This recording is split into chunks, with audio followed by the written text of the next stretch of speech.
2014년도에 시행되었던 5007 빚세 사항 판단 네, 1번부터 20번까지 해당하는 영상 한번 해설 진행해 보도록 하겠습니다. 책형은 A책형인 점 참고하시길 바라고 1번부터 보도록 하겠습니다.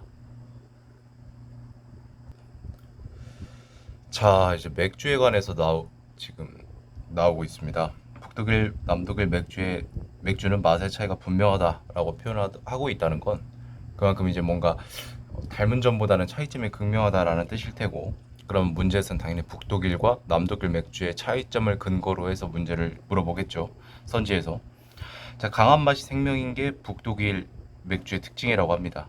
최대한 발효시켜 진액을 거의 남기지 않고 당분을 낮추고요. 홉 첨가량은 비교적 많기 때문에 담백하고 씁쓸, 즉 강렬한 맛의 맥주가 탄생을 했다. 이른바 쌉쌀한 맛의 맥주라고 할 수 있다. 자, 이에 반해 19세기 말까지 이제 남독일을 소개하고 있습니다. 남독일의 고전적인 뮌헨 맥주는 색이 짙고 순하고 단맛이 감돈다.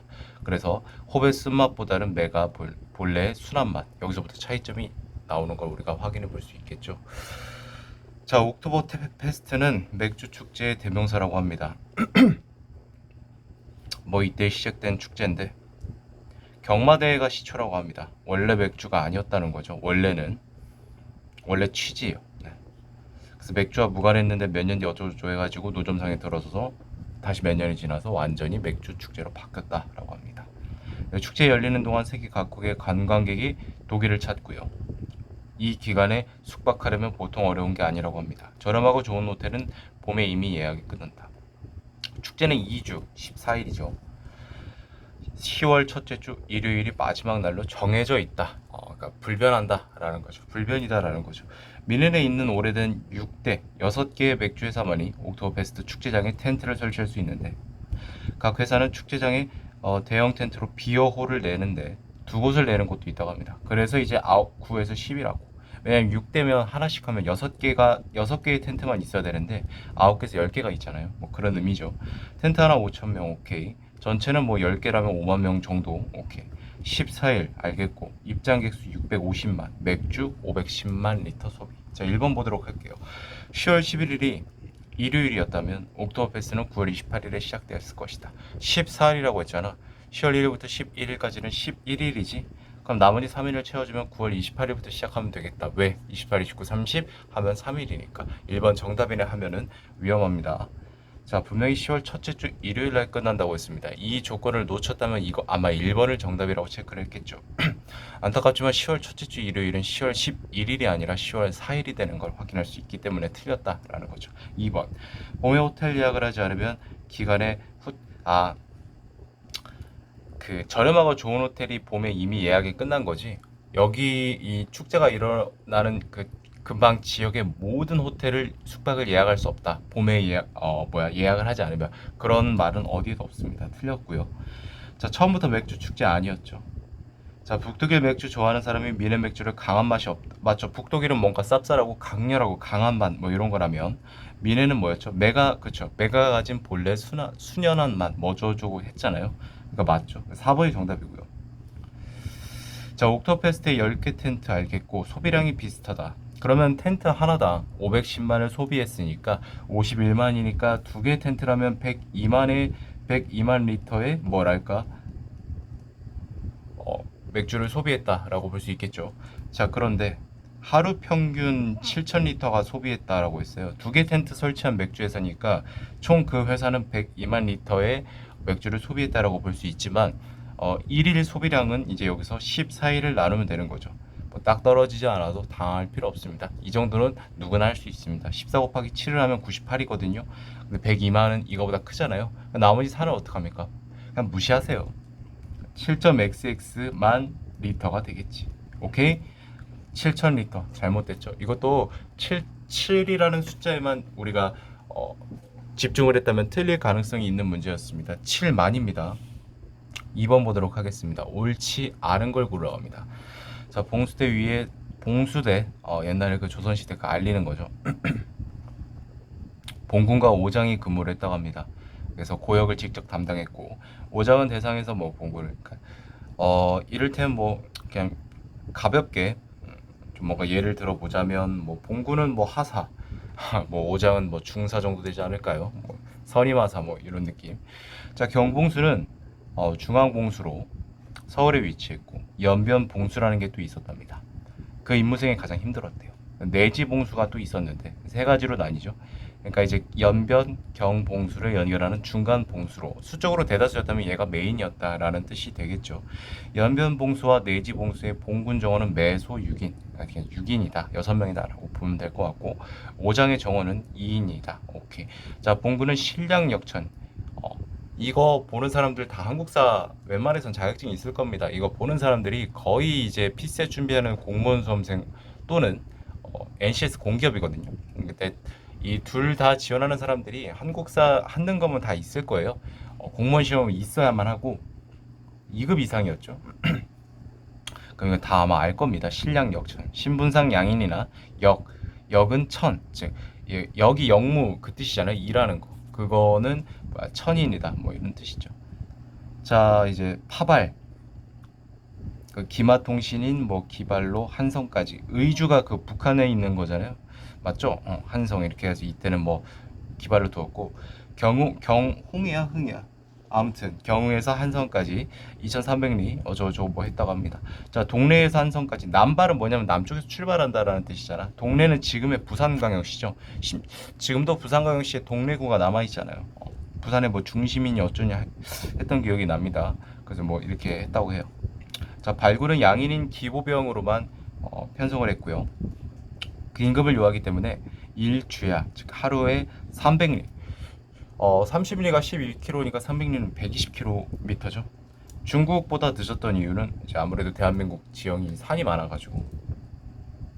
자, 봉수는 경비가 덜 들고 신속하게 전달할 수 있는 장점이 있는 반면에 내용을 자세히 전달할 수 없고 비와 구름 안개 뭐 판단 뭐 저조해서 뭐 이런 결점이 있었다고 합니다. 반면에 파발은 경비가 많이 소요되고 봉수보다는 전달 속도가 늦었으나 문서로 전달되기 때문에 보안 유지는 물론 뭐 이런 것들이 이제 상세하게 할 수 있는 뭐 장점이 있었다고 합니다. 자, 기억 보도록 할게요. 6명 아니죠. 6 플러스 2입니다. 그 5장까지 합쳐야 되잖아. 발군과 봉군. 자, 발군은 아까 신분상 뭐라고 했지? 양인이라고 했죠. 봉군이. 발군은 이쪽에 있는 거잖아. 여기 아마 양인인 기보병. 이거 찾기 어렵게 중간에 이렇게 스며들게 해놨네. 틀렸습니다. 같습니다. 파발을 위한 모든 직로. 자, 아까 참이라고 하는 거는 간격 뭐 이런 느낌인 것 같아요. 그런데 41참을 두었고 그 다음에 64참을 두었다. 1050리를 41참을 두었고 2300리를 64참을 두었고 920리를 31참을 두었는데 이것만 봐도 참의 그 뭔가 참과 참 사이의 거리가 동일했을 거다라고 판단하기에는 어렵다라는 걸 우리가 쉽게 파악할 수 있을 겁니다. 틀렸어요. 의주의 산성까지 아까 얼마였죠? 1050리입니다. 그런데 그 빡세게 달려서 하루에 300리를 간다고 했죠. 이거 곱하기 3하면 900이잖아. 딱 봐도 3일 이상 걸립니다.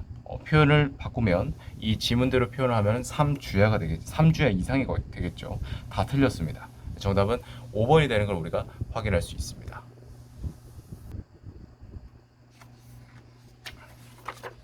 3번 보도록 할게요. 외계 행성은 태양계 밖의 행성으로 태양이 아닌 항성주위를 공전하고 있는 항성이다 라고 합니다. 그래서 외계 행성을 발견하면 잠시만요. 가자. 그 행성이 공전하고 있는 항성의 이름 바로 뒤에 알파벳 소문자를 붙여 이름을 부여하게 되는데 발견된 순서 따라 알파벳 B부터 A가 아니라 B네요. 그래서 글리제 876D라는 걸 예를 들어 보니까 글리제 876 항성 주위를 공전하는 외계 행성이며 이 행성계 내의 행성 중 세 번째 B, C, D. 오케이. 자, 지구형 목성형. 이거 과학 시간에 지구과학 재밌게 공부했던 사람들은 좀 뭐 잘 기억이 날 수도 있고 아니면 고등학교 때 지구과학을 좀 과탐으로 선택했던 사람들은 반가운 부분이겠네요. 네. 이 기준의 경계는 다소 불분명한 편이나 일반적으로 목성 질량의 0.9배 이상은 목성형, 그 미만은 지구형이라고 합니다. 지구처럼 목성보다 작은 질량을 가진 행성. 그래서 사악한, 뭐 선량한 이렇게 행성으로 불리기도 한다고 하는데 그 목성 행성에 항성 가까이 있을 때는 항성을 흔들고 다른 행성 공전계들을 교란시키기도 하고 수행성을 날리는 경우도 많대요. 그래서 사악한 행성인데 반면 항성에서 멀리 떨어져 있을 때는 방어막 역할을 해준다는 거죠. 그러니까 그럴 때 이제 선량한 행성이다라는 거죠.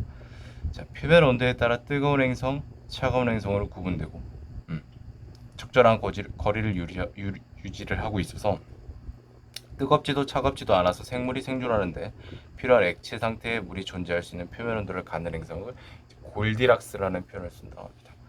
정보 볼게요. 이게 이때 시기에는 좀 지문형 문제들이 많아가지고 이게 해설이 좀 애매하다. 이 지문을 아예 그냥 읽지 않고 스킵하자니 문제고 좀 애매하네. GJ504p 역대 발견된 외계 행성 중에서 가장 질량이 작고 목성 질량의 4배. 그 목성 행성이란 소리죠. 먼 거리에서 이제 돌 수 있으니까 선량한 행성이 될 수 있겠네. 238도면 생명체가 살만한 온도는 아니겠죠. 외계 생명체 존재하지 않는다. 1번 볼게요. 옳지 않은 거. 목성형 행성 맞습니다. 첫 번째죠. B라고 했잖아요. A, B 해서 이거 뭐야 그 오인을 유도한 겁니다. 2번이 정답이죠. 틀렸으니까. 역대 발견된 외계 행성은 모두 지구 그쵸. 역대 발견된 외계 행성 중에서 가장 질량이 작았다고는 하지만 얘가 목성 질량이 4배라는 건 이미 지구보다 크다라는 뜻이니까 골디락스 행성이라 불릴 수 없겠고, 그렇죠. 소행성이나 해성을 막아주는 역할을 한다면 선량한 행성으로 불릴 수 있겠죠. 정답은 2번입니다. 4번 볼게요. 기억에 해당하는 값은, 자, 피해자가 강도의 인종을 정확하게 인식한 비율이 80% 정도밖에. 강도가 정말로 흑인일 확률은 얼마일까? 많은 사람들이 그 확률은 80%라고 말할 것이다. 그러나 실제 확률은 이보다 상당히 낮을 수 있다. 낮으니까 문제를 냈겠고, 이건 그 중에 하나의 그 확률을 구하는 문제겠죠. 인구가 1000명의 도시를 예로 들어 생각해보자. 이 도시의 인구의 90%는 백인이다. 900명이 백인이라는 소리죠. 그럼 나머지 100명은 뭐가 된다? 흑인이 되겠죠. 그 다음에 강도짓을 할 가능성은 두 인종 모두 10%로 동일하다라고 했으니까 결과적으로 여기서 우리가 헤아려야 될 것은 90명 백인과 10명의 흑인이 있습니다. 백인을 흑인으로 잘못 보거나 흑인을 백인으로 잘못 볼 가능성은, 이거 이제 뭐 전형적인 부분이죠. 이거 80% 해가지고 20% 아니다 뭐 이런 거, 그런 문제잖아 이거. 그러니까 간단하게 보면 이거지. 그러니까 80% 제대로 봤으니까 72명. 이 사람들이 뭐 범인이 아니라고 판단한 거지. 흑인 중 강도라고 했으니까. 근데 20%는 오인을 한 다음에 흑인으로 오인한 거야. 그러니까 원래는 백인인데 흑인으로 오인을 한 거지. 얘도 마찬가지. 얘는 제대로 봤어. 하지만 얘는 뭐야? 백인으로 오인을 한다라는 소리죠. 자, 볼게요. 실제 흑인 10명 가운데 8명만 정확하게 인식될 수 있고요. 백인 강도 90명 중 오인에서 18명은 흑인으로 오인된다. 그럼 흑인으로 인식된 26, 이거 30명, 이거 뭐야? 얘 포함하는 거 아니에요. 조심하시길 바래요. 인식된 거니까. 그치만 아까 얘는 흑인이잖아. 잘못 봤지만. 그래서 얘 포함해야 되는 거 아니야? 그런 생각하지 말기를 바랍니다. 그럼 진짜 흑인은 얼마였죠? 8이었죠. 그래서 결과적으로 이거네. 26분의 8을 물어보는 거였네. 오케이. 자, 26분의 8이면 뭐 약분이 바로 돼서 뭐 어렵진 않거든요. 얘의 30%가 정확하게 3.9예요. 뭐 복잡한 계산이 필요도 없어요. 그럼 얘보다 아주 약간 크잖아요. 0.1 큰 거니까. 그럼 딱 봐도 얘 30% 초반 이해가 된다라는 걸 알 수 있습니다. 이게 찝찝하다면 뭐 13분의 1은 7.7%니까 곱하기 4하면 28, 2.8이니까 30.8. 반올림하라고 했죠. 아까 문제에서 31. 뭐 이렇게 해도 되는데 찝찝할 필요는 없을 것 같습니다. 정답 4번에 정답은 4번이 되는 걸 우리가 확인할 수 있었습니다.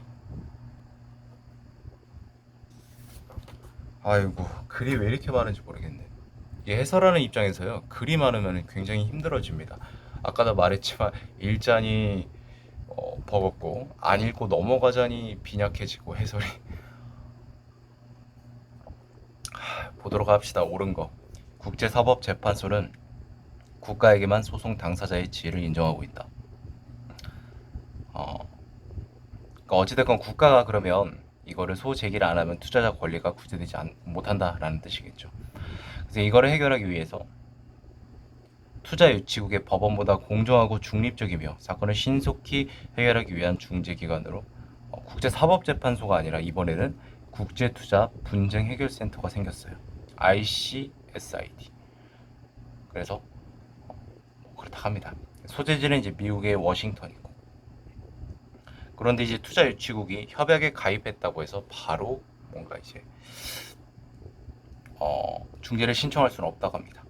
투자자랑 투자 유치국이 중재를 통해 투자 분쟁을 해결한다고 합의를 했을 때 비로소 개시될 수 있다고 합니다. 쭉 읽어보죠.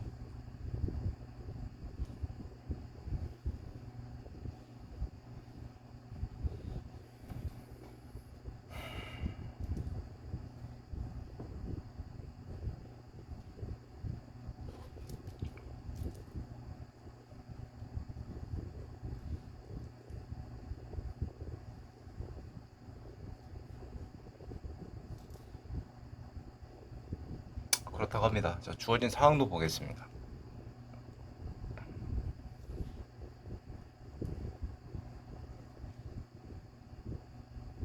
간단히 정리를 하면 그 국민인 갑이 미국에서 뭐 사업을 한 것 같은데 미국이 이제 뭔가 정책이 바뀌어가지고 피해를 좀 보는 것 같다. 그래서 소를 제기하고 싶다. 뭐 이런 상황인 것 같아요. 1번 볼게요. 갑은 소송의 당사자로서 국제사법재판소는 국가만 소송 당사자의 지위를 인정하기 때문에 갑은 국민이기에 소송을 걸 수가 없습니다. 그러니까 소를 제기할 수 없습니다. 갑과 비국 사이에 중재하기로 합의를 했다면 갑은 투자 분쟁을 비국 법원에 제소할 수 있다. 없습니다. 물론 ICSID 중재나 법원 제소 중 하나를 선택할 수 있다고 합의를 했다면 법원에 제소할 수 있다. 자국 법원에 제소할 수 있다. 이것 때문에 이거는 맞는 거 아니냐 이렇게 생각하는 사람이 있을 수 있는데 안 돼요. 자국 법원이잖아요. 얘는 A국 소속이에요. A국 사람이거든요. A국 법원에 제소를 할 수 있는 거지. B국 법원은 자국이 아니라 타국이지 않습니까? 안 돼요, 그냥. 네. 3번. 중재 합의를 할 때 뭐 별도의 합의가 없으면 그렇죠. 소재지인 워싱턴에서 할 수 있는 걸 우리가 할 수 있습니다. 3번이 정답이고요. 사인은 안 됩니다. 단독이거나 홀수이거나 아니면 그 합의가 없다면 이제 3인으로 구성된다고 했으니까. 일방적으로 처리하면 이제 무효라고 했죠. 그러니까 뭐 중재 절차 종료가 되고 뭐 이웃 비국 뭐 이게 말이 안 됩니다. 아예 말이 안 돼요. 그냥 거기서부터 무효다라고 우리가 생각하면 되겠죠. 6번 봅니다. 쓰레기 분리 배출 규정을 준수한 것은 배출 시간을 보니까 수거하기 전날 저녁 7시부터 수거 당일, 그러니까 다음 날이죠. 예를 들어서 화요일 날 내가 그러니까 수거를 하는데 쓰레기 그 청소차가 와가지고 그 월요일 저녁 7시부터 이제 화요일 새벽 3시까지 뭐 이렇게 한다는 거죠. 그래서 우리가 뭐 잘 아는 일반 쓰레기 재활용이 있습니다. 종량제 봉투. 단독의 경우 수분을 제거해서 음식물 봉투 또는 공동의 경우 음식물 전용 용기에 담아서 배출. 그 뭐야 통이 있잖아요. 뭐 오피스텔이나 아파트 같은 데 음식물 통이 있잖아요. 아니면 막 음식물 그거 처리기 막 그런 게 있어. 단독주택 그런 거 없으니까 이제 종량 그 음식물 봉투를 사서 버려야겠지. 자, 재활용은 이제 투명 비닐 봉투에 담아 묶어서 제출. 병, 캔 플라스틱 페트병, 그 다음에 폐비닐류, 과자봉지 일회용, 뚜껑 제거, 내용물 비우고. 당연하죠. 상식이죠. 자, 종이류 박스, 스티로폼 각각 묶어서 오케이. 자, 폐가전, 폐가구는 이제 스티커 아시죠? 그 뭐 신고 필증 이런 거 부착해서 배출. 그래서 봉투랑 스티커 구입하는 곳은 봉투 판매소라고 합니다. 자, 준수한 거 1번부터 보도록 하겠습니다. 토요일 저녁에 8시 일반 쓰레기 종량제 봉투까지는 알겠는데 안타깝지만 토요일에만 수거를 하기 때문에 일요일은 수거할 수가 없죠. 그래서 준수한 건 아닙니다. 그냥 놔두면 되지라고 하면은 그건 본인의 주관이니까 말도 안 되는 소리고 피셋은 주어진 자료, 지문, 상황을 객관적으로 판단하는 거니까 2번. 공동주택에 사는 을은 먹다 남은 찌개를 그대로 음식물 종량제 봉투에 담아 주택 앞에 배출하였다. 자, 공동주택이니까 전용 용기에 담아서 배출하는 게 맞겠죠. 틀렸습니다. 자, 병은 투명 비닐봉투에 캔과 스티로폼 함께 담아서 문제입니다. 각각 별도로 얘는 묶어서 얘는 투명 비닐봉투에 담는 게 맞는데 사이다가 남아있는 페트병을 그러면 안 되죠. 5번이 정답이고요. 폐기물 스티커 잘했고 월요일 저녁 7시 이후니까 맞고 자신의 집 앞에 배출하는 거 맞고 정답 6번의 정답은 5번이 되는 걸 확인할 수 있습니다. 7번 보도록 할게요. 보증의 방식, 법조문 문제인데 옳지 않은 거. 보증은 그 의사가 보증인의 기명날인 또는 서명이 있는 서면으로 표시되어야 효력이 발생한다. 간단히 말해서 그냥 뭐 자기 이름 날인 찍힌 거나 아니면 서명 찍힌 거나 뭐 도장 찍힌 뭐 그런 서류로 이제 보증이 효력이 발생한다라는 거죠. 뭐 채무 변경하는, 그러니까 그런 뭐 그것도 변경할 때도 이런 거 같다고 합니다. 통지 의무 볼게요. 주채무자가 원본, 이자, 그 밖의 채무를 3개월 이상 이행하지 아니하는 경우 또는 주채무자가 이행기에 이행할 수 없음을 미리 안 경우에는 지체 없이 보증인에게 그 사실을 알린다고 합니다. 이랑에도 불구하고 채권자가 금융기관인 경우에는 1개월 이상 이행하지 아니할 때는 지체 없이 그 사실을 보증인에게 알린다라고 합니다. 그 다음에 채권자는 보증인의 청구가 있다면 주채무의 내용 및 그 이행 여부를 보증인에게 알려야 된다고 하고 1, 2, 3항까지 규정을 따른 의무를 위반했을 때 보증인은 그로 인해 입은 손해를 한도 내에서 채무를 면한다라고 합니다. 자, 보증 기간은 그냥 3년이고요. 갱신 가능하고 계약 체결 시 보증 기간을 그 기간 오케이 알겠고, 네, 그렇다고 합니다. 채권자가 알려준다. 계약 갱신됐으니 당연히 알려줘야겠죠.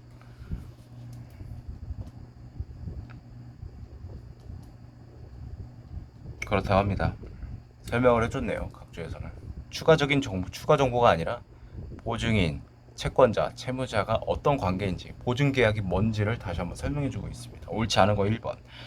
보증인 병이 주채무자 을에 갑에 대한 금전채무를 보증하기 위해 채권자 갑과 보증계약을 서면으로 체결하지 않으면, 네, 맞죠? 무효죠. 네, 서면으로 체결을 해야겠죠. 기명 날인 또는 서명이 포함된 그 서면을, 네, 별도의 그 언급이 없으면 계약서에 보증기간은 3년이죠.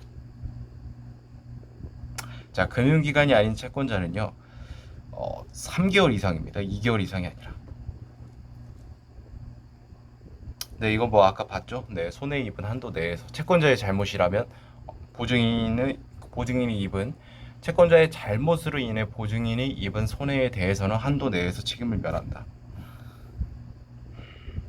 네, 뭐 기간 약정하지 않으면 뭐 갱신했을 때 그대로 이전 계약의 이제 기간을 그대로 이제 따라가는 거죠. 맞습니다. 8번 볼게요. 자꾸 글 문제만 나오네요. 지치네. 국민연금법이 정한 급여의 종류에는 노령장애, 유족, 반환 일시금이 있다. 그 중에 노령연금은 국민연금 10년 이상 또는 10년 이상 가입 중인 자에게 만 60세가 된 때부터 생존하는 동안 지급하는 급여를 말한다.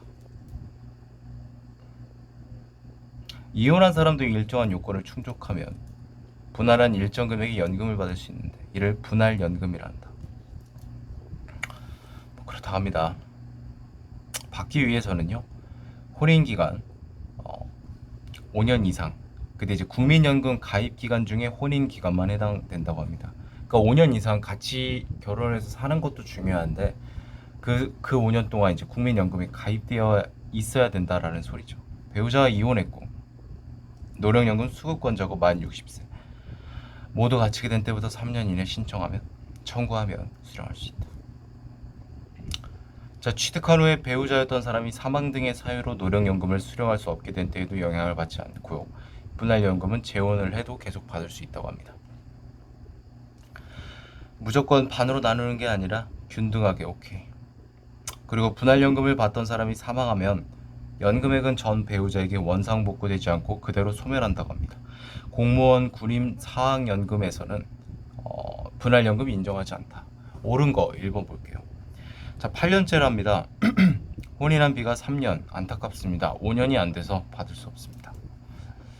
C와 이혼한 D가 C의 노령연금에서 30만 원의 분할연금, 30연금 같은 소리 하고 있네. 30만 원의 분할연금을 수령하고 있던 중에 D가 사망한 경우 이유 아니죠. 소멸한다고 했죠.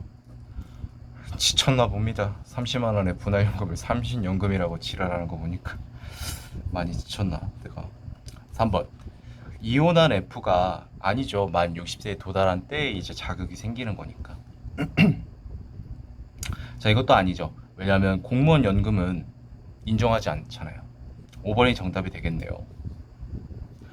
그렇죠. 이제 이혼을 했고 분할연금을 수령을 하고 있는데 그 분할연금을 수령한 사람이 재혼을 했다 해도 뭐야 계속 받을 수 있다. 배우자가 생존해 있는 동안 맞죠? 그래서 8번의 정답은 5번이 되는 걸 우리가 확인할 수 있습니다.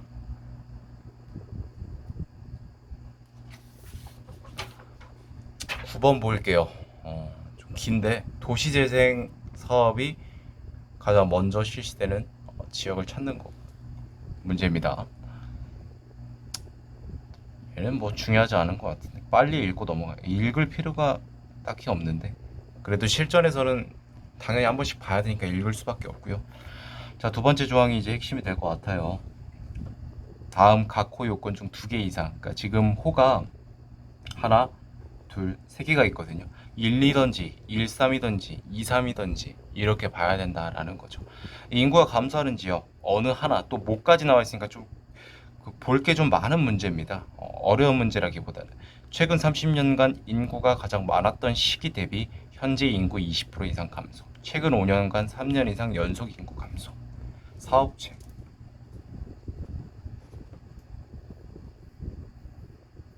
마지막. 자, 지역이 가능한 곳이 그러니까 복수로 나온다는 거야. 도시재생 그 사업이 실시될 수 있는 지역이 하나가 아니라는 거죠. 그러니까 이 조항을 붙여놨겠죠. 인구 기준 얘를 우선시한대요. 다만 인구 기준 하위 두 항목은 동등하게 고려를 하고 얘가 낮을수록 그 다음에 인구의 연속 감소 기간이 길수록 그 지역 사업을 우선적으로 실시한다 라는 겁니다. 머리 아프다 이거를 또 왔다 갔다 해야 될까 이런 문제를 풀 수 있는 가장 빠른 핵심은 뭐냐면 시각화입니다. 시각화 시각 눈으로 보는 거 무슨 뜻이냐면 보면 알 겁니다. 자, 인구는 20% 이상 감소니까 얘가 80% 이하가 되면 될 것이고 얘가 이제 3년 이상 수치면 된다라는 거죠. 해당되는 거 바로 동그라미 칩니다. 됐죠? 자, 똑같습니다. 사업체는 뭐예요? 5% 이상 감소했다는 건 얘가 95% 이하라는 거고 5년간 3년 이상 연속이니까 오케이. 똑같습니다. 그러니까 처음이 어려운 거야. 처음만 하면 이거 이렇게 하는 거네 이렇게 하면 됩니다. 일단 동그라미 쳐봐요. 자, 끝났습니다. 3개 중에 뭐라고 했죠? 2개만 해당이 된다면 그 지역은 된다는 거죠. 얘는 뭐 다 되니까 넘어가도록 할게요. 얘는 무조건 그러니까 얘는 가능하고요. 동그라미 치니까 헷갈릴 수 있겠네요. 좀 빨간색으로 할게요. B도 가능하죠. 얘는 안 되고요. 얘도 참 간당간당하게 2개 이상이니까 되고 얘 안 되고 A, B, D 중에 답이 나오겠죠. 그러니까 도시재생 사업이 가장 먼저 실시되는 지역이 나오겠죠. 자, 근데 복수가 나왔으니까 인구 기준으로 가는데 뭐라고 했죠? 얘가 나아질수록 얘가 길수록 맞죠? 여기 있잖아. 그럼 뭐야? 얘가 가장 낮고 얘가 가장 높네. A가 뽑힐 수밖에 없다라는 거죠. 이해되셨죠? 그러니까 뭐냐면 문제가 이거를 모르면 야 잠깐 A부터 보자 이렇게 하다 보면은 시간이 좀 오래 걸립니다. 그리고 가장 중요한 게 뭐냐면 그렇게 보면 지금 현재 이렇게 시각화를 한 것보다 실수할 확률이 굉장히 높아집니다. 물론 이렇게 해도 실수 안 하는 분들 당연히 있죠. 근데 이제 보편적으로 보자 이 말이지. 10번. 친환경 건축물 인증 제도를 시행한다고 합니다. 알았어. 그래. 오케이. 자, 점수별 알았어. 그래서 그래. 또한 친환경 건축물 최우수 우수 등급이면서 건축물 에너지율 1등급 또는 2등급을 추가로 취득했을 때 이만큼 이제 취득세 감면이 된다라는 소리죠. 오케이, 알겠습니다. 자, 여기까지만 해도 될 것 같은데 또 주어진 상황까지 있고 각주까지 있어. 이 문제 만만하진 않아요. 그러니까 그 보기가 3개 준 겁니다. 선지를. 출제위원들이 여러분들을 배려해서일까? 아니죠. 출제위원들은 여러분들을 배려하지 않습니다. 배려할 이유도 없고요. 필요도 없어요. 명분도 없고. 근데 이 3개라는 거는 그만큼 시간이 좀 오래 걸릴 수 있는 문제다라고 출제위원도 판단을 했기 때문에 이렇게 3개로 낸 겁니다. 4개, 5개가 아니라. 63점이고 지금 현재 3등급입니다. 그러면 현재 뭐 취등록세 감면이 안 되겠죠. 평가 점수 높일 때 1점당 1000만 원, 그 다음에 등급 높일 때 2천만. 오케이. 자, 감면전 취등록세 예상이익이 20억입니다. 돈 많네. 취등록세 자체가 20억이면 건물 가치가 얼마라는 소리야. 자, 경제적 이익을 극대화하고자 한다. 오케이. 당연히 감면액이 추가 투자한 것보다 많으면 이익이겠죠. 반면에 마이너스 되면 뭐야? 손실이겠죠. 좋습니다. 기타 비용 이익 고려하지 않습니다. 기억 볼게요. 자, 추가 투자함으로써 경제적 이익을 얻을 수 있는 최소. 자, 경제적 이익을 최대한 많이 얻을 수 있는 게 아니라 얻을 수 있는 최소 투자 금액을 물어봤어요. 근데 어차피 케이스 4개밖에 안 되거든요. 그냥 이 뭐 4개 다 구해도 그렇게 그러니까 까다롭진 않을 것 같아요. 자, 일단 2등급이야. 한 등급 올려야 되니까 2천만 원 투자를 해야 돼. 이렇게 표시를 할게요. 네, 웃으면 7점 올리면 되잖아. 7천만 원 투자해야 되겠죠. 얘는 뭐예요? 여기다가 10점 더 올려야 되니까 1억 7천인가요? 맞죠? 여기다 쓸게요. 좋습니다. 표현이 단위가 10,000원이라서 17,000이라고 표현한 겁니다. 자, 그렇게 되면 여기 가려면 얘 9천 투자해야겠네. 좋아. 여기는 얼마? 1억 1천, 1억 1천. 여기 가려면 얼마 해야 돼? 2억 1천. 왜 이걸 다 구하냐면 다 필요하게 그러니까 물어볼 것 같아서. 그리고 구하는 거 그렇게 까다롭지도 않고. 자, 그리고 이제 감면세액이 있죠. 20억 기준으로 8천, 1억 6천, 2억 4천, 1억 6천. 이건 적지 않을게요. 자, 그러면 뭐야? 얘 손해지.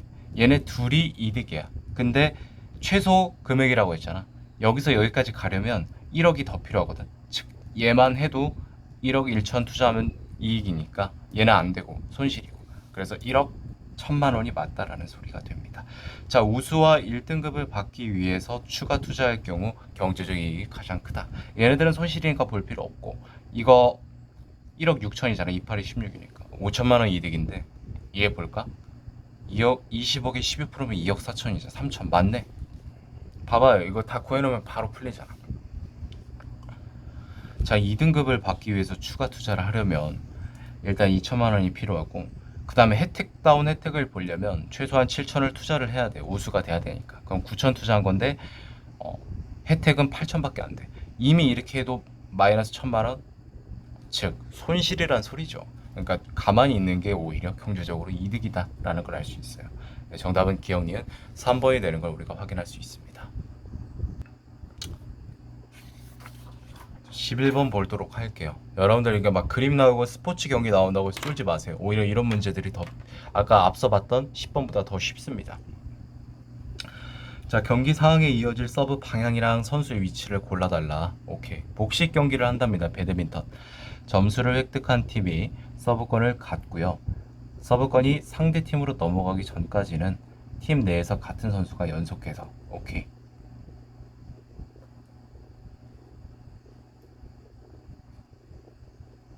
오케이. 오케이.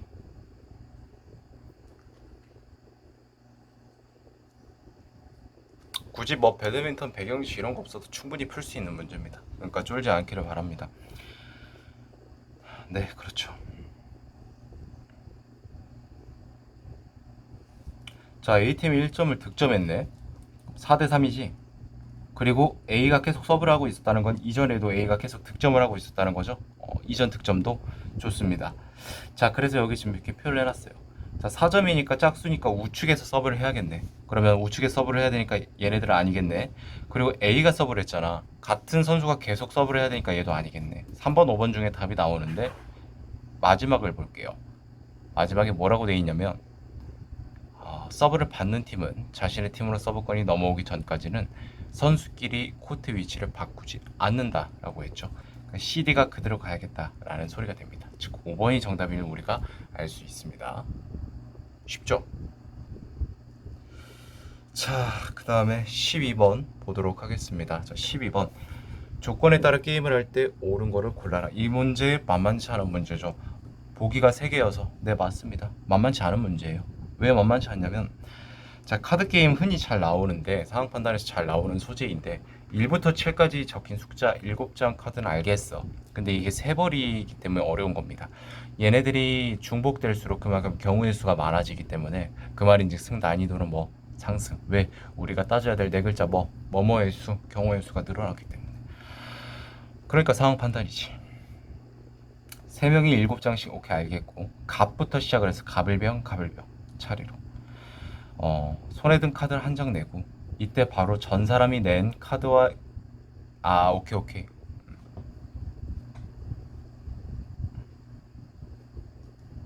그러니까 이제 낼 카드가 없으면 뻐기는 게 아니라 이제 거기서 이제 다이라고 표현하면 되겠죠. 늦게 살아남는 사람이 승자. 오케이. 최선을 다한다. 오케이. 11, 3, 5, 6, 6, 7. 이거 높은 숫자가 있으면 유리하겠죠. 그러면 6, 6, 7 갑이 가지고 있으니까 바로 기계적으로 뭐가 떠올려야 되냐면 6이 한 장 있고 이렇게 표현하는 게 낫겠다. 6 한 장 이렇게 하는 것보다 7이 두 장이 남았으면 이거 반드시 을과 병이 가져갑니다. 근데 뭐야? 을과 병이 이걸 가지는 경우의 수가 같을까? 그러니까 여러 가지, 그러니까 잘못 말했다. 경우의 수가 하나일까요? 아니죠. 엄청 많죠. 그건 나중에 따져볼게요. 몇 가지 될까요? 질문할게요. 바로 3팩토리알 6가지입니다. 이 새끼 갑자기 팩토리? 공장? 뭔 개소리라는 거지? 왜 영어하고 지랄이야? 이렇게 생각하면은 다시 한번 그냥 재고를 해보길 바래요. 왜냐면 이게 좀 쓰이거든요. 3팩토리알이라고 엄밀하게 말해서는 수학 그 시그마 배울 때 나오는 거예요. 고딩 때 배워요. 이게 무슨 뜻이냐면 3 곱하기 2 곱하기 1입니다. 4팩토리알이면 뭐야? 4 곱하기 3 곱하기 2 곱하기 1이고 그 이상 안 해도 돼요. 그 이상까지 나오진 않습니다. 피셋에서는. 그러니까 몰라도 되는 건데 표현이 있다라는 정도만 알아두길 바란다라는 거죠. 알면 그냥 파악이 쉬우니까. 왜? 주어진 카드가 3개니까 이걸로 나올 수 있는 경우의 수는 6가지니까. 왜 6가지인지는 나중에 그러니까 보면 알 겁니다. 기억 볼게요. 7카드 2장 있으면 반드시 자 상식적으로 생각을 해보겠습니다. 을이 7카드를 2장 가지고 있었습니다. 갑이 처음에 7을 냈어요. 그 을도 7을 내겠죠. 병은 7이 없으니까 죽어야겠죠. 기껏해야 낼 수 있는 게 6밖에 안 되니까. 좋습니다. 그리고 갑이 다시 돌아왔어요. 7을 썼으니까 얘 6 내야겠죠. 을은 뭐죠? 7이 2장 있었네. 아까 한 장 써서도 한 장이 남았잖아. 그럼 7을 내버리면 갑이 낼 게 있어 없어? 없잖아. 을이 우승하는 거야. 마찬가지로 병이 2장 가지고 있다고 쳐보자. 그래도 똑같이 병이 우승합니다. 그러니까 무적입니다. 무조건 이깁니다. 갑이 시작과 동시에 7을 냈다고 합니다. 자, 아까 7 2장이 반드시 을 또는 병이 가지고 있다라고 했죠. 우리가 생각을 해보죠. 자, 을과 병이요. 사이좋게 하나씩 나눠 가질 수 있고요. 을이 2장 있고 얘가 없고 세 가지의 경우가 나옵니다. 이해됩니까? 자, 그러면 이 경우에 갑이 7을 냈으니까 을도 7을 내야겠지. 왜? 같거나 큰 수를 내야 되는데 큰 건 없으니까 같은 거 내야지. 그 다음에 병이 7을 내. 왜? 얘가 이걸 냈으니까 같거나. 오케이? 자, 이해되죠? 그러니까 뭐냐면 갑이 7을 냈고 을이 7을 냈고 병이 7을 냈으면 갑은 7보다 큰 걸 낼 수 있나요? 없나요? 없죠. 집니다. 이것도 집니다. 왜? 아까 기억에 살펴봤잖아요. 연계되어 있는 문제구나. 얘를 풀면 얘가 이해되고 얘를 풀면 얘가 이해되는 그런 구조인가? 그런 문제들이 있어요. 상황 판단에서. 이거 무조건 무적이라며. 그럼 갑이 이길 수 있는 확률이 없어. 틀렸어. 자, 틀려도 왜 얘가 33%라는 그 수치를 적었는지 이것도 생각해 볼 필요성이 있어. 왜일까요? 이 경우가 세 가지니까. 여기서 이길 수 있는 경우가 하나 있다. 77이면 무조건 봐봐. 7 2장이면 무조건 우승하니까 얘는 갑이 이길 수 있겠네. 얘 한 가지잖아. 몇 가지 중에서 세 가지. 약 33%? 왜? 33.3%니까 이거 제거해서 약 33%라고 했구나. 이게 정답이네. 이렇게 판단하길 노린 겁니다. 그래서 기억 니은 디귿. 얘가 맞겠거니 한 거야. 하지만 안타깝게도 정답은 1번이었어. 이거에 낚인 사람들은 여기에 많이 틀렸겠지. 심리적인 걸 노리는 거예요. 디귿. 자, 얘는 좀 많이 봐야 돼. 7은 볼 수 있는 경우가 이렇게 적어요. 하지만 6까지 포함이 되면 많아져요. 아까 내가 말했던 거를 말씀드려야겠습니다. 677이었죠?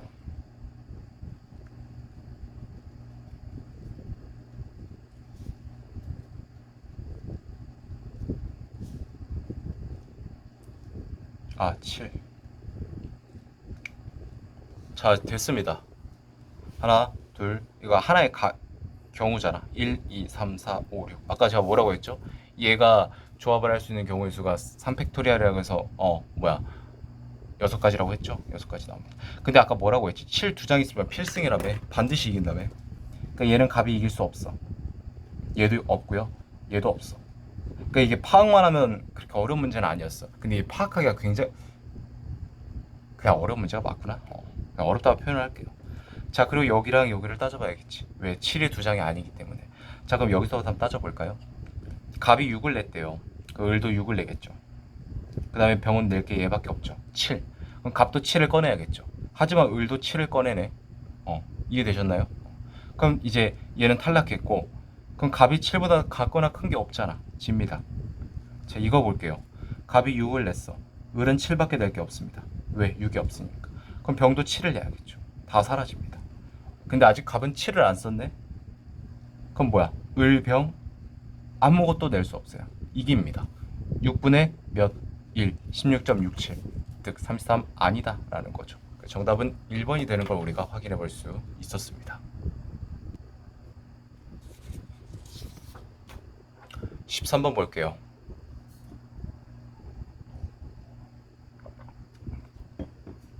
자, 품질 50, 가격 40, 직원 10 해서 총 100. 오케이. 자, 품질은 만점이 100점이래요. 그럼 바로 여기서 해버릴까요? 품질은? 아니, 바로 여기서 해야만 되네. 44, 42.5, 43.5입니다. 됐죠? 가격 볼게요. 575, 96점. 좋습니다.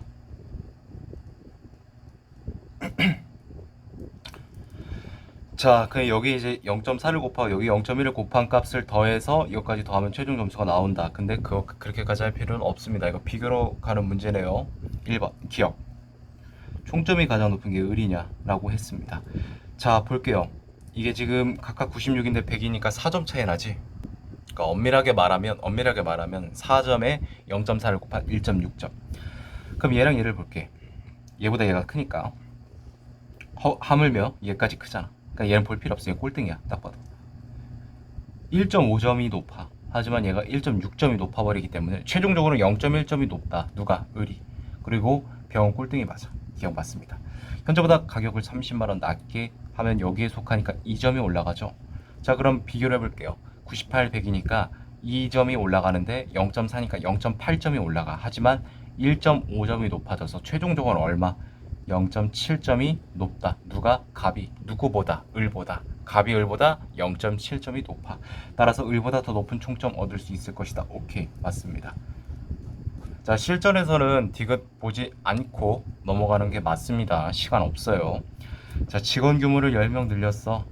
95명이니까 3점이 올라갔네. 갑보다 높냐고? 97, 96, 43.5, 44. 아니, 갑이 그래도 0.5점이 높아. 480이니까 얘가 가격 점수가 100점이니까 4점이 올라간다는 소리죠. 그럼 최종 산출 점수 1.6이 올라간다는 소리네. 얘랑 얘를 비교해볼까? 얘 1점 차이인데 잠깐만, 볼 필요가 없잖아. 그냥 얘가 1등이잖아. 얘랑 봐도 맞죠?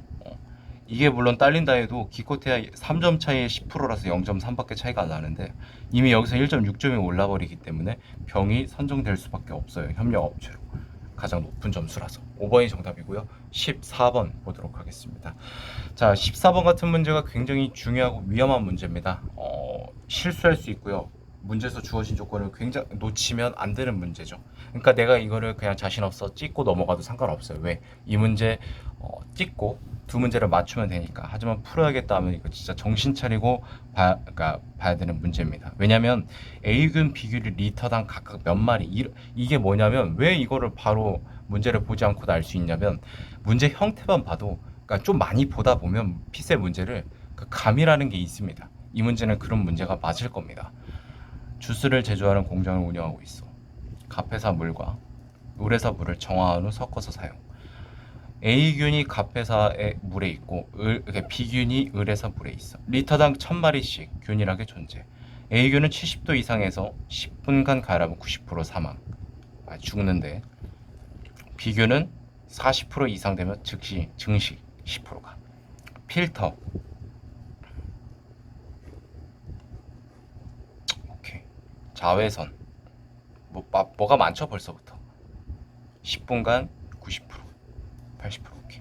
처리 공정이 있습니다. 근데 문제에서 물어본 거는 처리 공정을 1회 가동한 후 바로 생산된 물에는 A균과 B균이 리터당 몇 마리냐를 물었으니까 이걸 한번 반복한다는 거네. 1, 2, 3인데 2-1, 2-2가 또 나뉘어 있어. 조심해야겠죠.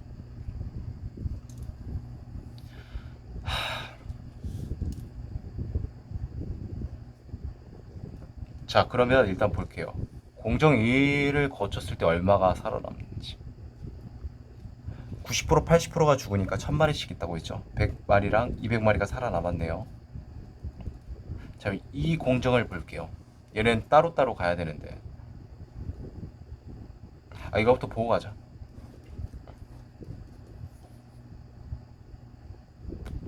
(20분) 동안.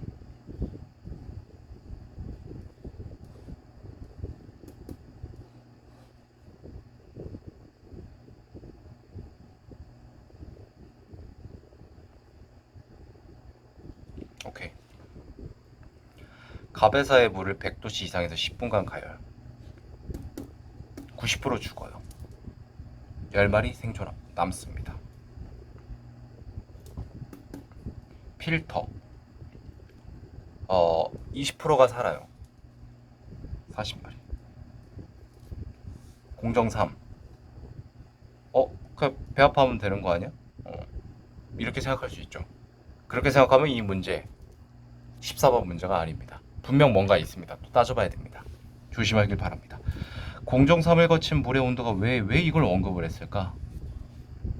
자, A균은 70도 이상에서 10분간 가열하면 90%가 죽지만 B균은 40도 이상이 되면 즉시, 시간 고려 안 하겠다는 소리입니다. 즉시 10% 증식. 얘는 그대로 왜 70도 이상만 반응하니까. 끝났습니다. 10과 44네요. 일반이 정답이네요. 틀립니다. 조심하길 바랍니다. 왜냐? 이거 배합을 하잖아요. 이것까지 고려를 해야지. 1대1. 이게 뭐냐면 그냥 물 섞는다고. 그러니까 지금 1리터 1리터잖아. 이걸 섞어버린다고. 그러니까 어떻게 되냐면 이렇게 된다고. 이해돼요? 2리터 안에 10마리 44마리가 섞여 있다고. A균 10마리, B균 44마리. 근데 문제에서 물어본 건 2리터당이 아니라 리터당입니다. 나눠야죠. 아마 이거를 선택한 사람 굉장히 많았을 겁니다. 정답은 5, 22, 40 됩니다. 이것도 있을 수 있어. 10% 증식하는 거 까먹은 사람.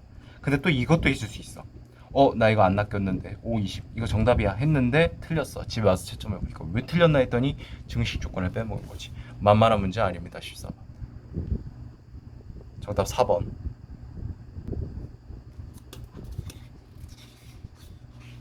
15번 볼게요.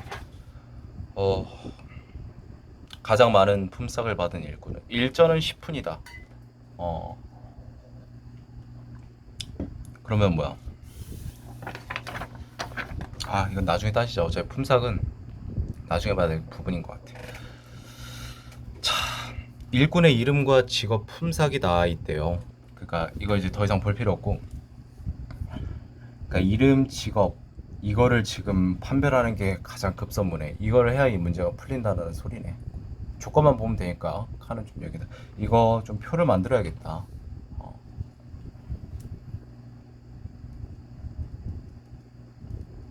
좀새랑 작은 놈.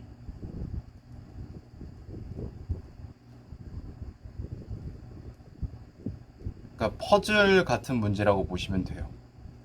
OX 이렇게 하다 보면 확정이 되는 뭐 이런 문제랄까? 이건 100% 확정이 됩니다. 그러니까 가장 많은 품삯을 받은 일꾼은 대놓고 물어봤죠. 여기는 직업을 좀 합시다.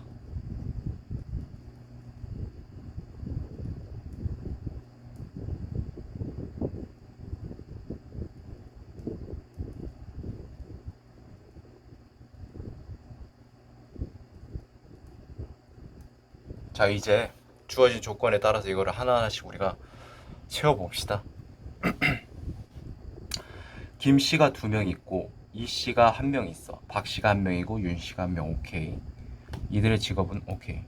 자, 일당으로 얼마씩 몇 점 몇 푼 받고 몇 점, 이건 아직 우리가 알 수 있는 게 없어. 윤 씨는 4일, 박 씨는 6일, 김 씨 두 명은 각각 4일, 이 씨는 3일 일했어. 동원되었지만 일을 하지 못한 날에는 보통의 일당 대신 그러면 이거 여기 바로 나오지. 이런 말을 썼다는 건 쓰이니까 쓰였겠지. 일당 대신 일전을 받는다. 박 씨, 윤 씨는 하루씩 일을 못했어. 그러니까 이거는 해당되는 건 박 씨, 윤 씨밖에 없다. 오케이. 자, 이제부터 본격적으로 나옵니다. 자, 뭐야? 목수는 이 씨라고 했습니다. 여기다 썼을까요? 자, 그럼 이제 이 씨는 지워지는 거야. 박 씨 한 명, 윤 씨 한 명, 김 씨 두 명을 이제 가려내야겠지. 자, 좀새는 박 씨도 이 씨도 아니다. 자, 그럼 나왔어. 좀새는 목수가 될 수 없겠지. 이 씨가 아니니까.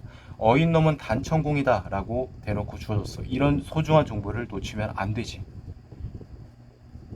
이렇게 채워가는 거예요. 퍼즐 맞추는 느낌이라고 보면 돼요. 조각을 모으다 보면 그림이 완성돼 있어 어느새. 뭐 이런 느낌. 대장장이와 미장공은요, 여길 말하는 거죠. 김 씨가 아니라고 합니다. 이해됩니까? 김 씨가 아니래요. 그러면 뭐야? 박 씨, 윤 씨 중 하나겠지만 누가 박이고 윤인지는 모르겠지. 그리고 우리가 여기서 또 하나 알 수 있는 게 뭐야? 김 씨가 아니래. 목수는 이 씨랬잖아. 근데 김 씨가 두 명이래. 공교롭게도 남은 직업이 두 개야. 여기는 무조건 뭐? 김 씨. 정월세의 일당은 이전 오프입니다. 단청, 벽돌, 대장공.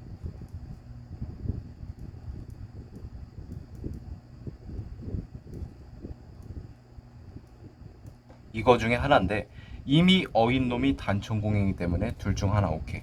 상득이는 김씨다라고 했어. 여기다 쓸게요. 김씨가 두 개가 있는데 어인놈이 단천공이었으니까 공교롭게도 어인놈이 김씨겠네.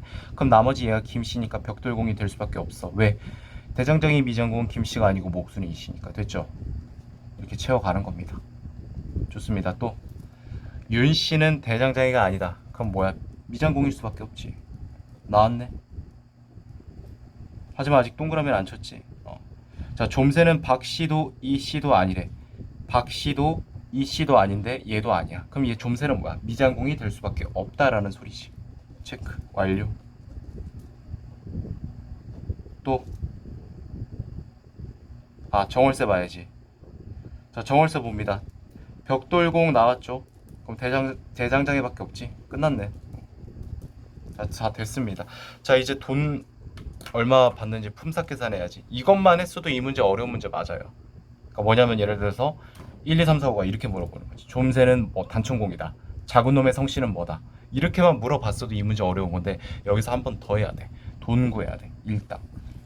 좀새부터 볼게요. 미장공이 4전. 이거 그냥 4.2전으로 할게요. 왜냐면 이거 1전이 10분이라 맞아. 4.2전이 맞아. 이렇게 표현하는 게 빨라. 미장공이니까 미장공은 얼마 일했어? 윤씨는 4일 일했는데 하루는 배가 아파서 일을 못했으니까 4.2 곱하기 3에 머리 아프지? 이 문제 어려운 거 맞아요. 13.6.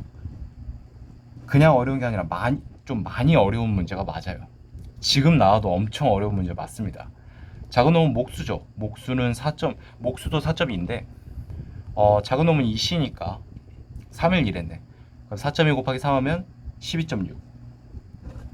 자, 단천공이지? 단천공은 2.5전을 받네. 얘 김씨인데. 김씨 며칠 일했어? 4일. 배 아파서 일한 적 없지? 10. 2.5 곱하기 10에서.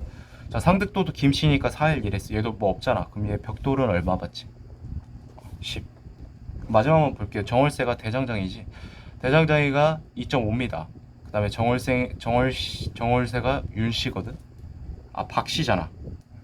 6일 일했네. 나 하루 일 못했으니까 12.5. 진짜 개 치졸하다. 13.5, 13.6, 0.1 차이를 해놨네. 와, 이거 문제 만든 출제위원한테 가서 침 뱉고 싶다. 1번입니다. 16번 볼게요.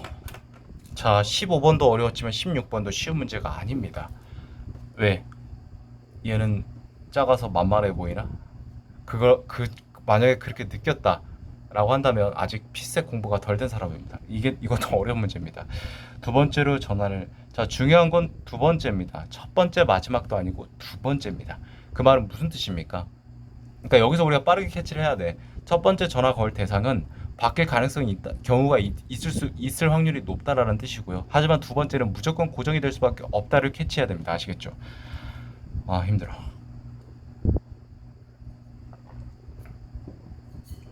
여러분들은 그냥 내가 이 영상을 올리면 또 내가 이것도 수작업을 해, 일일이. 그 몇 번의 챕터라고, 유튜브 이제 영상 보면 밑에 이제 그 재생바 있잖아. 그 몇 분 몇 초 이렇게 이동하는 거. 그거 다 나뉘어져 있거든. 그거 다 내가 하는 겁니다. 유튜버가 해주는 게 아니라. 유튜브가 그것까지 해줄 수는 없어. 그래서 내가 다 일일이 그 체크를 해. 영상을 보고. 그냥 여러분들 그냥 그 클릭만 해서 들으면 돼. 나만 힘들지. 조건 볼게요. 오케이. 참석 경험. 자, 볼게요.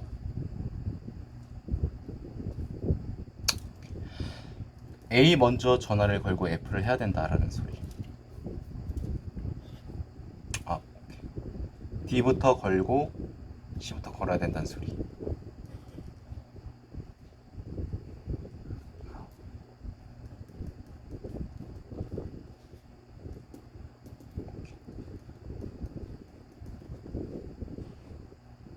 이것도 웃긴 게 A부터 걸고 F를 거는 건 알겠는데 A를 걸고 그 다음 바로 F한테 걸 수 없고 A를 걸고 바로 그 다음 B한테 걸 수 없다라는 소리입니다.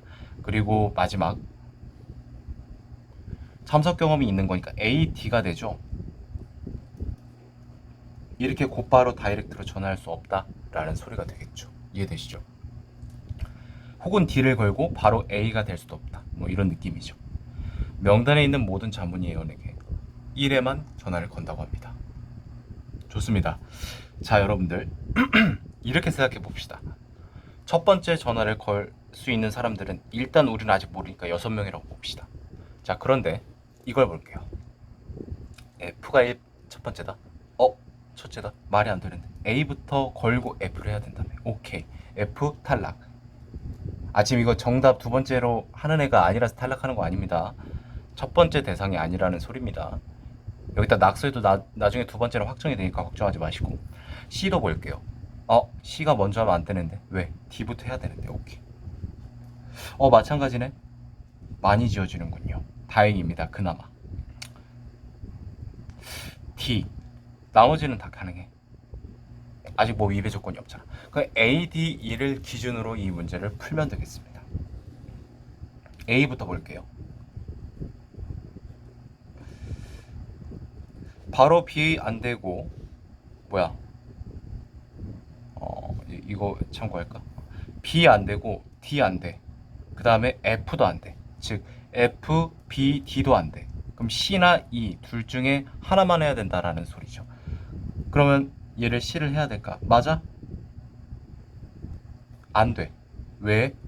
D부터 먼저 해야 되거든. 이해되십니까? 그럼 여기 먼저 D를 해야 된다 봤더니 얘가 걸리네. 그럼 얘 반드시 뭐밖에 올 수 없다? E 밖에 올 수가 없다라는 소리입니다. 얘가 중재자 역할을 해주네. 굉장히 아주 뭐랄까 캐스팅 보트 같은 느낌이네요. 얘로 인해서 결과가 바뀔 수 있는 그런 느낌이랄까요. 자, 좋습니다. 그러면 뭐 B를 해도 되고 F를 해도 되지 않을까 싶은데 F는 D부터 해야 되니까 그럼 뭐까짓 거 B 해주고 D 해줄까요? 이렇게. 이러면 안 되겠다. 잠깐만요. 그럼 D를 먼저 해주고 A, E, D. 그 다음에 B를 해주면 되지 않을까요? 그럼 이거 충족이니까. 그 다음에 F를 해주고 마지막 C 하면 되겠다. 그럼 모든 걸 다 충족하네. 맞죠? 표시를 좀 할게요. 잘 보이게끔. 충족이 됐습니다. 두 번째 누굽니까? E입니다. 자, 이것만 보면 뭔가 느낌이 좀 싸하니까 다른 것도 보도록 하죠. 만약에 D부터 출발을 했다고 본다면 E는 안 될 것 같네요. 얘가 없으면 이 모든 것들이 다 망가지거든요. 그러니까 얘는 지금 첫 번째가 될 수가 없어. 이 문제를 A로 이렇게 해보니까 알겠네. 그러니까 A 아니면 D야. 자, D부터 보도록 할게요. C가 안 돼. A도 안 돼. B는 되나? B도 안 되지. 왜? A부터 가야 되니까. 뭐야? C, B, A, CBA 다 안 돼. EF는요? F도 안 돼. 그럼 얘 바로 또 뭐가 돼야 돼? E가 돼야 된다. 왜? 얘가 있어야만 이 모든 조건을 가려낼 수 있으니까. 그 다음에 F 안 되지. 왜? A부터 들어가야 돼. 그럼 A 써줘. AF 안 된다며. 그러면 이번에 C를 가면 되겠네. 자, 이렇게 되면 뭐가 남죠? F 해도 되고 B 해도 되지 않나? F 뭐 B 됐죠? 6개잖아. 혹은 BF도 가능하잖아. 아무런 위배 조건이 없잖아. 하지만 두 번째는 뭘로 고정이 돼 있어? 2로 고정이 돼 있어. 따라서 이 문제 정리하면 뭐다? 두 번째는 반드시 2에게 전화를 걸 수밖에 없다 라는 소리입니다. 5번입니다. 아, 담당자 새끼 진짜 무슨 뭐 따지는 것도 많아. 그냥 전화하면 되지, 안 그래요? 얘 때문에 지금 내가 힘들잖아. 이 문제 침 뱉었다고 했나요? 아, 그 전 문제였나? 아, 얘 침 뱉었지? 얘도 침 한번 뱉어야겠다. 자, 17번 볼게요. 단식을 하는데 월요일부터 일요일까지 한 끼만 먹은 오케이. 그리고 끼니 때까지 오케이, 알겠습니다. 2일 단식을 한다고 합니다. 근데 단식을 하는 조건이 뭐냐면 아침만 먹거나 저녁만 먹거나. 오케이, 체크 완료. 단식을 할 날 전후로 최소 2일간. 이것도 어려운 게 뭐냐면 그냥 2일이라고 했으면 편하거든. 최소 2일이면 3일이 또 될 수도 있고 4일이 될 수도 있는 거잖아. 그러니까 그걸 또 따져봐야 된다는 거지. 근데 전후야. 단식을 하고 나서가 아니라. 그러니까 그것도 봐야 됩니다. 정상적으로 3끼. 단식하는 날 이외에는 항상 3끼 식사. 아, 달력을 좀 그려봅시다. 월, 화, 수, 목, 금, 토, 일. 이 1주차, 2주차. 근데 문제에서는 이제 첫 주, 1주차 월요일부터 일요일까지 중 단식한 요일을 요구했으니까 보도록 합시다. 자, 2주차 월요일날 단식했습니다. 단이라고만 쓸게요. 그러면 이때 무조건 3끼 먹어야 되고, 근데 2주차는 볼 필요가 없어요. 1주차만 물었으니까. 근데 그냥 경우상 써놓을게요. 이게 3이라는 게 다 먹었다는 뜻입니다. 그런데 최소 2일이잖아. 그럼 뭐야? 일단 체크 좀 해보자. 지난주, 즉 1주차에 먹은 아침 식사의 수, 저녁 식사의 수가 같다. 오케이. 월수금에는 조차내기 때문에 아침. 아, 이거 이렇게 해야겠네. 동그라미 이렇게 칠 거예요. 3개를 칠 거지. 아침, 점심, 저녁이라는 뜻입니다. 목요일 날은 점심을 먹었어요. 그럼 이날은 단식을 하고 싶어도 못해. 왜? 단식은 아침 혹은 저녁. 그럼 뭐야? 단식 이외에 3끼 식사만 한다며 바로 채울 수 있어야 됩니다. 이해되시죠? 좋습니다. 자, 최소 2일간 정상적으로 3끼 식사를 한다며. 그러면 금요일도 3끼를 만약에 먹었다면 그러면 월, 화, 수, 목 중 단식이 나와야 되거든? 얘는 단식이 나올 수 있겠지. 근데 얘는 안 돼. 얘도 안 돼. 왜? 최소 2일간 못 하잖아. 그럼 얘가 나와야 되는데 얘는 어쩌지? 점심을 먹어서 이날은 다 먹어야 되는데. 그 말은 뭐야?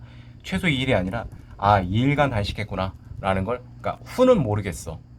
2주차 후. 근데 2주차 단식, 월요일날 단식하고 전은 반드시 2일만 먹은 걸 우리가 2일만 정상 식사를 했다라는 걸 우리가 도출할 수 있어요. 이해되십니까? 따라서 뭐야? 월목 불가능해. 1번 안 돼.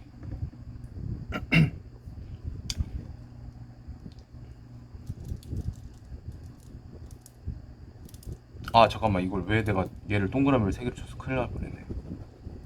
얘를 치면 되는데. 자, 그러면 뭐야? 월, 금 가능하고 화, 금 가능하죠. 월금은 없으니까 화금, 화토 안 돼. 2, 3, 4 중에 다 반드시 나옵니다. 자, 그럼 따져볼게요. 조차내로 지금 월수금 아침을 먹었고 이제 단식을 해야 됩니다. 그러니까 화금에 단식을 해야 되니까 그럼 얘네들은 다 먹은 거잖아. 이거 느낌이네. 그런데 아까 뭐라고 했죠? 지난주, 즉 1주차에 먹은 아침과 저녁 횟수가 같다고 했습니다. 얘네들은 상관없이 다 3끼를 먹었으니까. 오케이. 얘랑 아침과 저녁 횟수가 같으려면 어떻게 해야 되지? 얘는 조차내기 때문에 아침을 먹었으니까 이걸로 그냥 단식 한 셈 치자고. 점심, 저녁 안 먹고. 화요일날 저녁을 먹어야 밸런스가 맞겠지. 무슨 밸런스? 지난주에 먹은 아침, 저녁 같은 거. 따라서 화요일 저녁, 금요일 아침. 4번이 정답이 되는 걸 알 수 있습니다. 아까 그 이전 15, 16번보다는 쉬웠어요. 그렇다고 얘가 뭐 아예 만만한 문제는 아니고.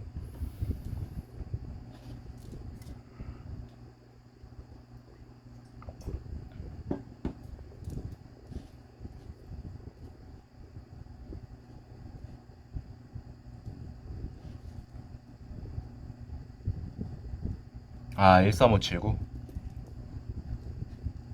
한 편 빌렸다면 다음날 이제 하루니까 반납하고 반납하는 날 또 다음에 2, 3편. 그러니까 2편을 빌리는 게 아니라 한 편씩 늘어난다는 거지. 그리고 이제 반납했을 땐 당연히 4, 5, 6, 3편이니까 오케이. 규칙 알았어. 일요일 휴가 반납 대여 불가.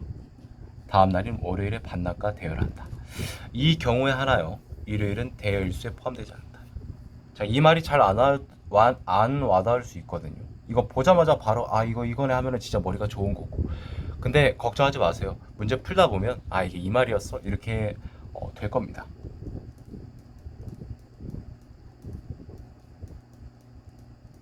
(9월 18일) 날 원래 반납해야 되는데 안 되네. 잠깐만요. 이러면 뭐야? 이거 안 되잖아요. 다음날 반납하는 거. 다다음 날이잖아요. 대여일수 포함되지 않는다. 무시한다라는 거야. 자, 반납했으니까 2, 3을 또 대여해야 되겠네. 좋습니다. 자, 그럼 3일간이죠. 당일 포함해서 21일이네. 수요일. 반납하고 4, 5, 6을 이제 대여하겠죠. 자, 2n-1이니까 5일이죠. 이번에는 5일 준다. 그죠? 수, 목, 금, 토, 일. 아, 근데 일요일인데 일요일날 반납 안 되니까 뭐야? 그 다음날 월요일. 그럼 얘 7일 더하면 되잖아. 굳이 여기서 따질 필요 없이. 반납 안 쓸게요. 귀찮아가지고. 제가 그냥 혼자서 머리 입 닫고 그냥 제가 문제 푸는 거였으면은 이거 쓰지도 않고 그냥 넘어가는데 설명이니까 아무래도. 그러니까 반납 대여라고 보시고 자 10편 마지막 편을 반납할 요일이니까 이제 끝났다 그죠? 자 얘 이제 대여했어. 이제 이게 언제까지 가는지를 봐야겠지. 7, 8, 9, 10 2n-1 일주일 걸리네. 이거 얘 포함해서 월, 화, 수, 목, 금, 토, 일. 일요일날 줘야 되는데 안 되네. 그럼 어떻게? 다음으로 넘어가면 되는 거죠. 그러니까 원래대로라면 10월 3일 일요일날 반납인데 일 안 한다며. 10월 4일 월요일. 물론 날짜를 물어보진 않았으니까 볼 필요 없었고 그냥 확인차 월요일입니다. 1번이에요. 정답은 1번이 되는 걸 확인할 수 있었습니다. 19, 20번 지문형 연계 문제 보도록 하겠습니다.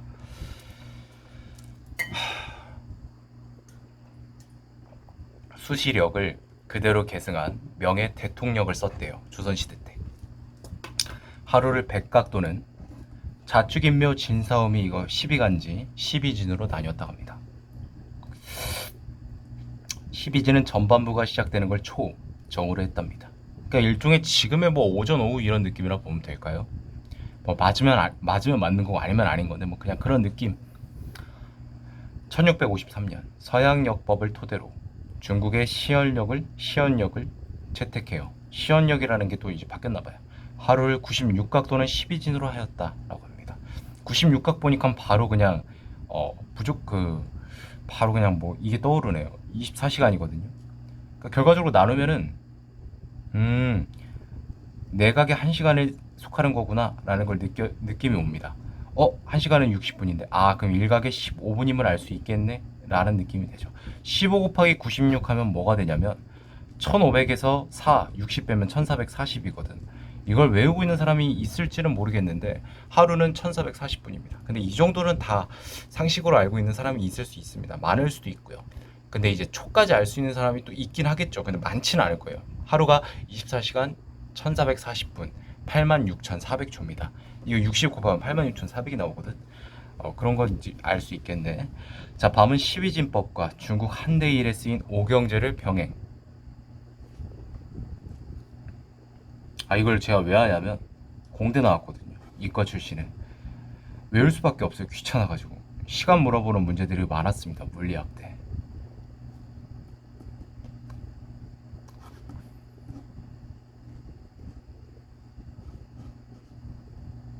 제가 나온 학교가 머리 좋은 애들이 많아요. 엘리트들이. 걔네들이랑 싸우려면 경쟁하려면 이 악물고 해야 되거든. 그러다 보니까 이게 아직도 좀 많이 몇 년이 지났는데도 졸업한 지 6년이 지났음에도 지금 이게 다 외워지네. 초경, 2경, 3경, 4경, 5경까지 5수로 나누되 각 경은 5점으로 나누었다. 결국 밤 시간은 수시력으로 춘분, 추분에는 50각, 동지에는 62각 화재는 38각이 돼요. 계절에 따라 달라지고 위도에 따라서도 달라진다. 일반적으로 하루는 자정부터 다음날 자정까지. 뭐 이건 통상적으로 알 수 있는 거지. 즉 밤의 한가운데 시점인 삼경 3점과 중간에, 그러니까 이 사이에 뭐냐면 그거 오후 11시 59분에서 그 다음날 땡 오전 0시 이거라는 거죠.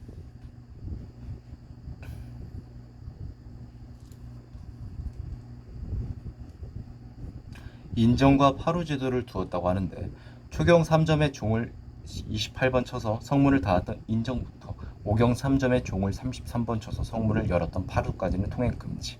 한편 인정부터 파루까지 밤 시간, 이것 때문에 이런 문제가 나왔구나. 횟수, 이거 계산 문제거든요.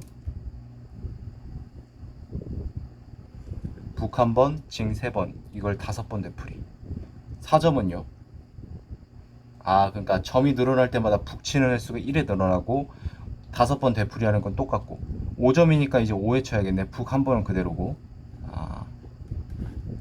경회수를 북으로,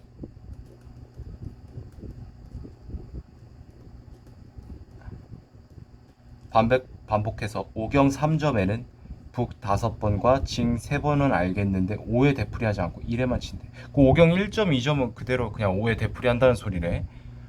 그러면 여러분들 20번부터 풀자. 어차피 상관없잖아. 자, 초경 3점이니까 초경은 1이잖아. 1, 3, 1, 4, 1, 5까지 있네. 초경 1점, 2점은 안 했으니까.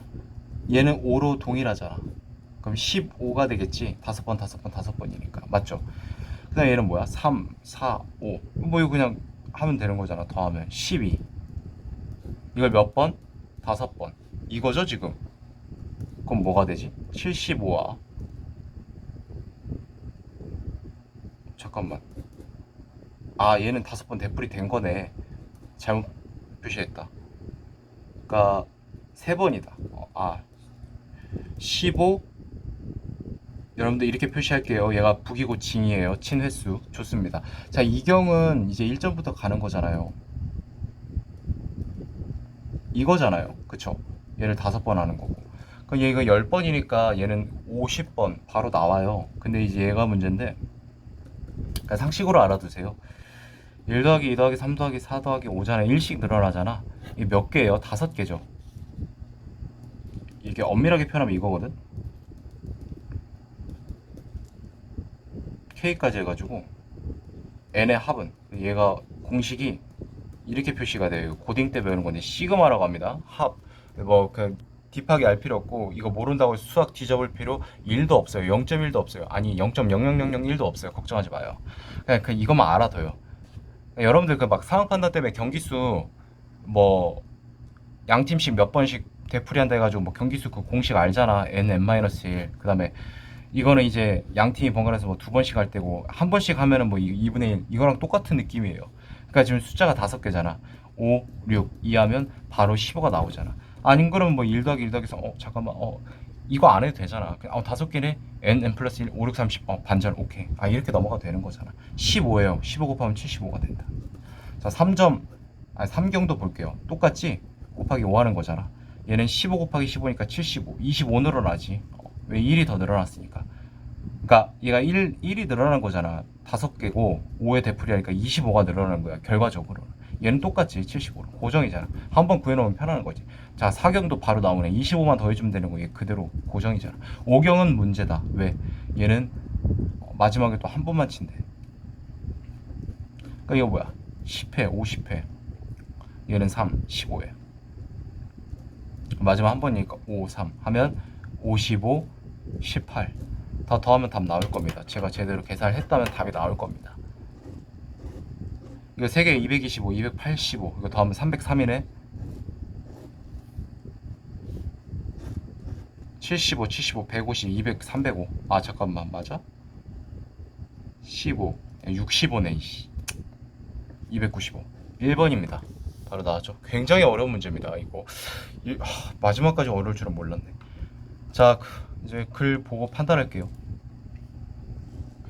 네, 3경 3점, 4점 사이에 있다고 했죠. 맞아요. 1번이 정답이고. 수시력으로 각각 50각이었다며. 100각지였잖아. 수시력은 같죠?